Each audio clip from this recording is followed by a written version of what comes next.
warahmatullahi wabarakatuh. Perkenalkan, kami dari kelompok 3 akan menjelaskan bab 6, yaitu suku bunga dan penilaian obligasi. Pengertian obligasi. Obligasi merupakan surat utang jangka menengah atau panjang yang dapat dipindah tangankan dan berisi janji dari pihak yang menerbitkan obligasi untuk membayar imbalan berupa bunga atau kupon pada periode tertentu, serta melunasi pokok utang pada waktu yang telah ditentukan kepada pihak pembeli obligasi tersebut.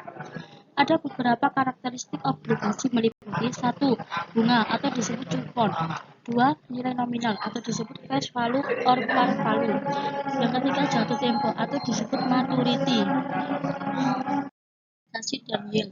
Dengan berjalannya waktu, suku bunga di pasar mengalami perubahan karena arus kas atau pendapatan obligasi tetap, maka nilai obligasi akan berfluktuasi. Apabila suku bunga di pasar naik, nilai sekarang arus kas dari sisa umur obligasi akan menurun dan nilai obligasi akan berkurang. Sebaliknya, jika suku bunga pasar turun, maka nilai obligasi akan bertambah. Untuk menentukan nilai obligasi pada suatu saat tertentu, perlu diketahui sisa umur obligasi sampai dengan jatuh tempo, nilai normal, kupon, dan suku bunga pasar. Ada contoh soal. Misalkan perubahan global menerbitkan obligasi dengan jangka waktu jatuh tempo 10 tahun dengan nominal 1 juta dan kupon yang dibayarkan setiap tahun 80.000. Jika suku bunga pasar besarnya sama dengan coupon rate yaitu 8%, maka nilai obligasi adalah. Berikut gambar penyelesaian untuk contoh soal. Dengan demikian, jika suku bunga di pasar sama dengan coupon rate, maka nilai obligasi sama dengan nilai nominalnya. Jika suku bunga di pasar lebih tinggi daripada coupon rate, maka nilai obligasi akan lebih rendah dari nilai nominalnya. Demikian pula sebaliknya, jika suku bunga di pasar lebih rendah daripada coupon rate, maka nilai obligasi akan lebih tinggi dari nilai nominalnya.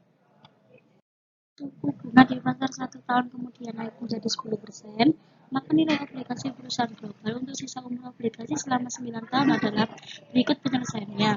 Dan jika suku bunga di pasar 1 tahun kemudian turun menjadi 6%, maka nilai obligasi perusahaan global untuk sisa umur 9 tahun adalah berikut gambar penyelesaiannya.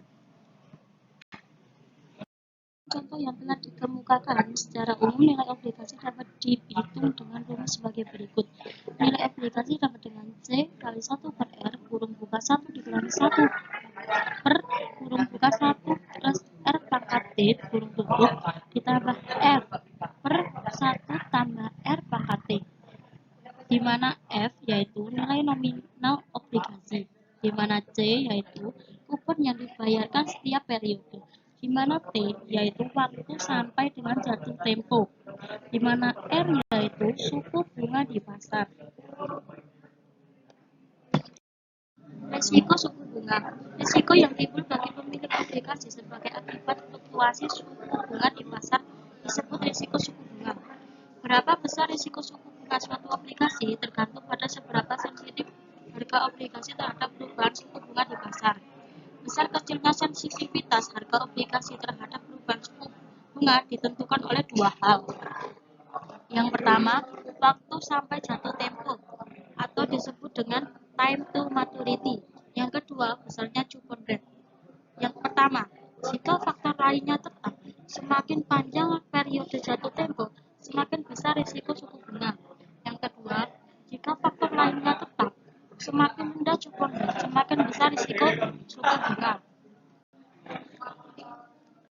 Contoh aplikasi A bernominal 1 juta, coupon rate 10%, dan jatuh tempo berkisar antara 1 tahun sampai dengan 30 tahun. Jika suku bunga di pasar mengalami perubahan, nilai obligasi akan mengalami perubahan sebagai tampak pada tabel berikut. Jika hubungan antara nilai obligasi, suku bunga, dan jatuh tempo digambarkan secara grafik, maka akan tampak seperti pada gambar tersebut. Berdasarkan gambar tersebut, tampak bahwa untuk obligasi 1 tahun, jika suku bunga naik menjadi 20%, maka nilai obligasi turun menjadi Rp916.670. Sedangkan jika suku bunga turun menjadi 5%, maka nilai obligasi mengalami kenaikan menjadi Rp1 juta Rp47.620. Perubahannya relatif kecil jika dibandingkan dengan obligasi 30 tahun, yaitu jika suku bunga naik menjadi 20%, maka nilai obligasi turun menjadi Rp502.110. Dan jika suku bunga turun menjadi 5%, maka nilai obligasi naik menjadi Rp1.788.620. Hal ini menunjukkan bahwa semakin panjang periode jatuh tempo suatu obligasi, semakin sensitif nilai obligasi terhadap fluktuasi suku bunga yang terjadi di pasar. Dengan kata lain, semakin lama periode jatuh tempo obligasi, resikonya semakin besar. Dan sebaliknya, semakin pendek periode jatuh tempo obligasi, risikonya semakin kecil. Yield to maturity metode coba-coba. Seiring diketahui informasi tentang harga suatu obligasi, coupon rate dan periode jatuh tempo, tetapi tidak diketahui berapa tingkat keuntungan jika obligasi tersebut dipegang sampai dengan jatuh tempo dan buka kurung yield to maturity tutup kurung. Contoh nomor 1, Anda tertarik untuk memiliki obligasi dengan nominal 1 juta, jatuh tempo 6 tahun, coupon rate 8%, dan broker menawarkannya dengan harga 955.140. Berapa tingkat keuntungan obligasi tersebut? Berikut gambar untuk menentukan yield to maturity dapat dihitung dengan cara coba-coba sebagai berikut. Berapa besar nilai R yang menghasilkan nilai sekarang antusias dari kupon dan nilai sekarang nominal obligasi sama dengan 955.140. Jika coba nilai R sama dengan 10%, maka akan diperoleh nilai obligasi sama dengan 912.890, lebih rendah dari harga obligasi. Hal ini berarti harus dicoba nilai R yang lebih rendah sampai diperoleh nilai R yang menghasilkan nilai obligasi 955.140. Yield to maturity suatu obligasi beda dengan current yield obligasi yang dihitung dengan besarnya kupon tahunan dibagi dengan harga obligasi. Current yield sama dengan kupon tahunan sama dengan 80.000 dibagi harga sama dengan 955.140 sama dengan 8,38%. Obligasi. Peringkat obligasi dibuat didasarkan hasil penilaian terhadap credit worthiness perusahaan penerbit obligasi. Pengertian credit worthiness adalah didasarkan pada kemungkinan gagalnya perusahaan dan proteksi yang dimiliki kreditor jika terjadi kegagalan. Gambar tersebut perlu diketahui bahwa peringkat obligasi hanya mempertimbangkan kemungkinan perusahaan penerbit gagal memenuhi kewajibannya, baik untuk membayar bunga maupun nilai nominalnya. Telah dijelaskan bahwa obligasi memiliki resiko suku bunga, yaitu resiko perubahan nilai obligasi sebagai akibat perusahaan suku bunga di pasar. Obligasi terhadap beberapa jenis obligasi yang dilihat dari karakteristik obligasi. Nomor 1, obligasi pemerintah. 2, zero coupon bonds. Nomor 3, obligasi dengan bunga pengambang. Obligasi pemerintah. Peminjaman dana selain dilakukan oleh perusahaan juga dilakukan oleh pemerintah untuk memenuhi kebutuhan dana guna membiayai pembangunan yang dilaksanakan oleh pemerintah. Di Indonesia, pemerintah juga melakukan pinjaman dengan menerbitkan berbagai surat utang seperti obligasi negara retail ORI. ORI adalah obligasi negara yang dijual kepada individu atau perorangan warga negara Indonesia. investor dapat memperoleh ORI dengan dua cara. Satu, melalui agen penjual pada saat penerbit ORI oleh pemerintah atau disebut dengan pasar perdana. Dua, dengan membeli ORI dari investor lain yang telah memiliki ORI atau disebut dengan pasar sekunder melalui anggota bursa maupun agen penjual. Modal minimum yang dibutuhkan investor untuk melakukan transaksi ORI di bursa adalah 5 juta, karena nilai ORI yang ditransaksikan di bursa adalah dalam pecahan 5 juta dan kelipatannya. Kupon bonds, obligasi yang tidak membayar kupon sama sekali dan harus ditawarkan dengan harga yang jauh lebih rendah dari nilai nominalnya, disebut zero coupon bonds atau zeros. Nomor 1, sebagai contoh, perusahaan lokal menerbitkan zero coupon bonds dengan nominal 1 juta dengan umur 5 tahun.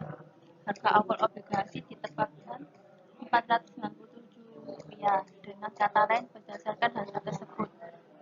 Bond yield maturity sebesar 15%. Total bunga yang dibayar selama umur obligasi sebesar 1 juta sampai Rp497, sama dengan Rp533. Dibebankan tiap tahun atas dasar straight line adalah sebesar 106% rilis Rp 503.000 per 5 per tahun. Dengan menghitung nilai obligasi pada setiap awal tahun, misalnya setelah 1 tahun umur obligasi masih 4 tahun sampai dengan jatuh tempo, sehingga nilainya adalah sebesar Rp572.000, 1 juta per 1,15 pangkat 4 sama dengan Rp870.000. Setelah 2 tahun sisa umur obligasi tinggal 3 tahun, sehingga nilai obligasi akan menjadi 1 juta per 1,15 pangkat 3 sama dengan Rp658.000. Ini adalah gambar tersebut.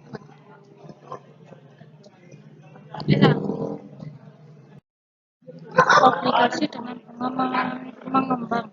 Obligasi dengan suku bunga mengembang, besarnya kupon yang dibayarkan disesuaikan dengan perkembangan suku bunga di pasar. Ditinjau dari sudut pandang perusahaan penerbit, obligasi dengan bunga mengembang memiliki keuntungan dibandingkan dengan obligasi suku bunga tetap. Jika suku bunga di pasar mengalami penurunan, dan akan mempunyai dampak merugikan jika suku bunga di pasar meningkat. Karakteristik obligasi bunga mengembang. 1. Pemegang obligasi mempunyai hak untuk menukarkan obligasinya dengan nilai nominal pada saat membayarkan kupon setelah beberapa waktu yang disebut dengan put provision. 2. Besarnya kupon rate mempunyai besar minimum dan maksimum. Pasar obligasi, seperti halnya saham, obligasi juga diperdagangkan di Bursa Efek Indonesia. Transaksi obligasi dapat dilakukan melalui agen penjualan yang ditunjuk.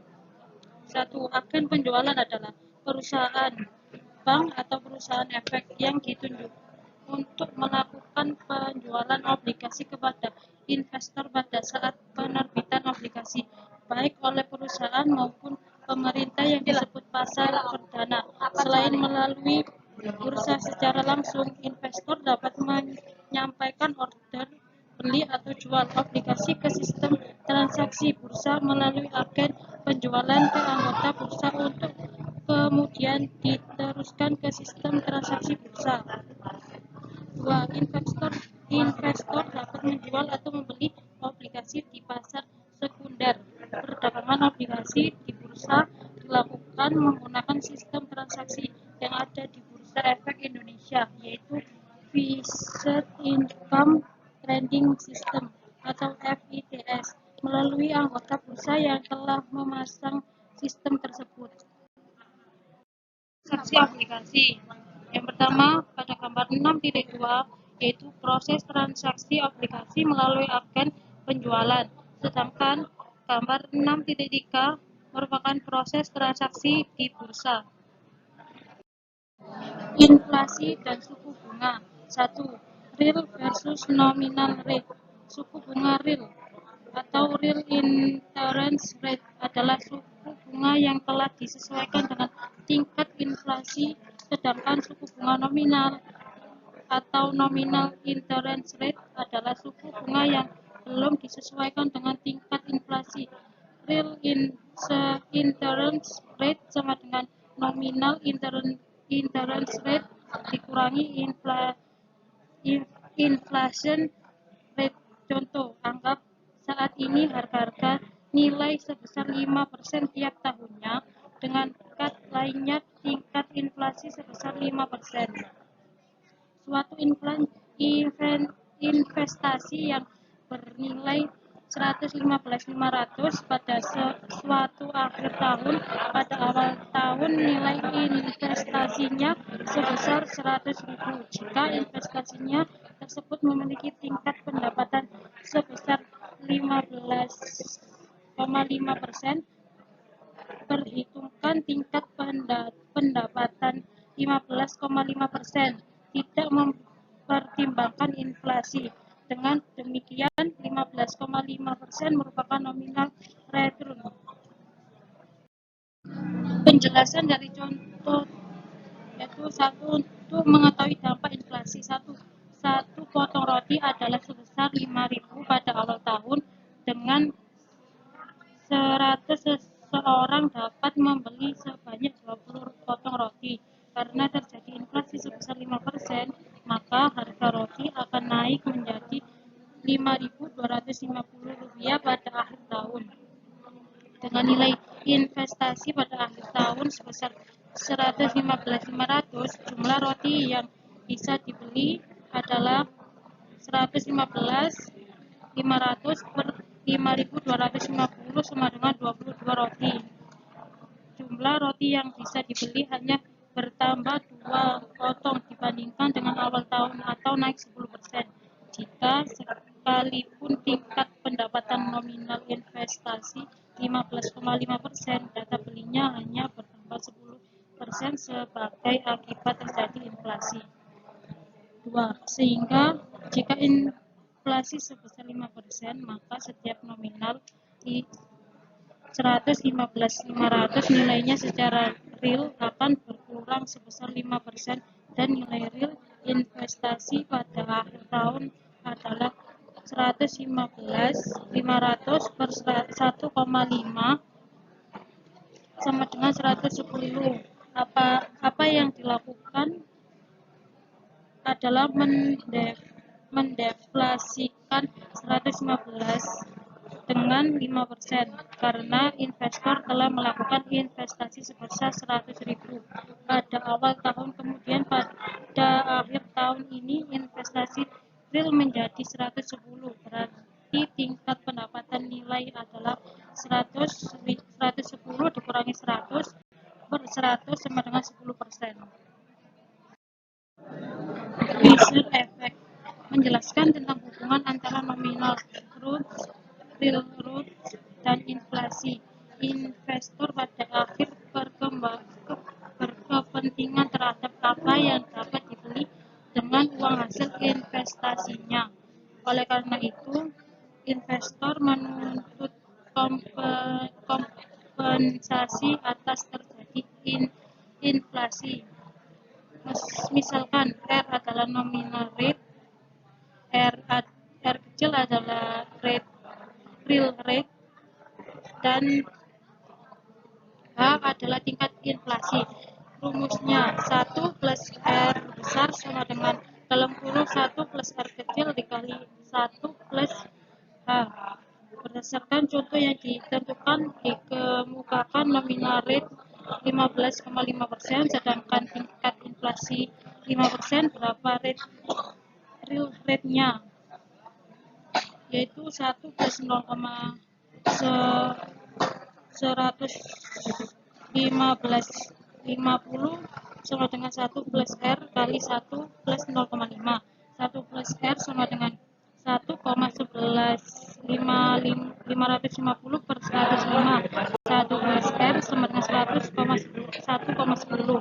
R sama dengan 10%. Faktor-faktor yang menentukan yield obligasi. 1. Struktur suku bunga. Pada saat tertentu suku bunga jangka pendek dan suku bunga jangka panjang adalah umumnya berbeda.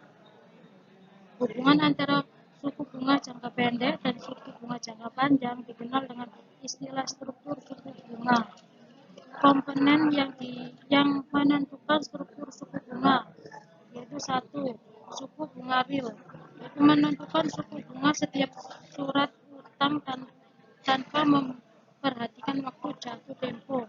2. Tingkat inflasi, yaitu berpengaruh terhadap naik turunnya suku bunga. 3. Resiko suku bunga. Obligasi jangka panjang memiliki risiko kerugian lebih besar sebagai akibat perubahan suku bunga dibandingkan dengan obligasi jangka pendek. Berikut merupakan keterkaitan tiga komponen suku bunga. Semakin panjang periode jatuh tempo, semakin besar resiko suku bunga. Dengan demikian, premi resiko suku bunga juga meningkat sejalan dengan makin lamanya waktu jatuh tempo. Akan tetapi, kenaikan resiko suku bunga itu pada tingkat yang semakin menurun, demikian juga premi resiko suku bunga. Pada gambar 6.4a dan gambar 6.4b tampak bahwa struktur suku bunga mencerminkan kombinasi pengaruh dari suku bunga real, premi inflasi, dan premi risiko suku bunga. Gambar tersebut juga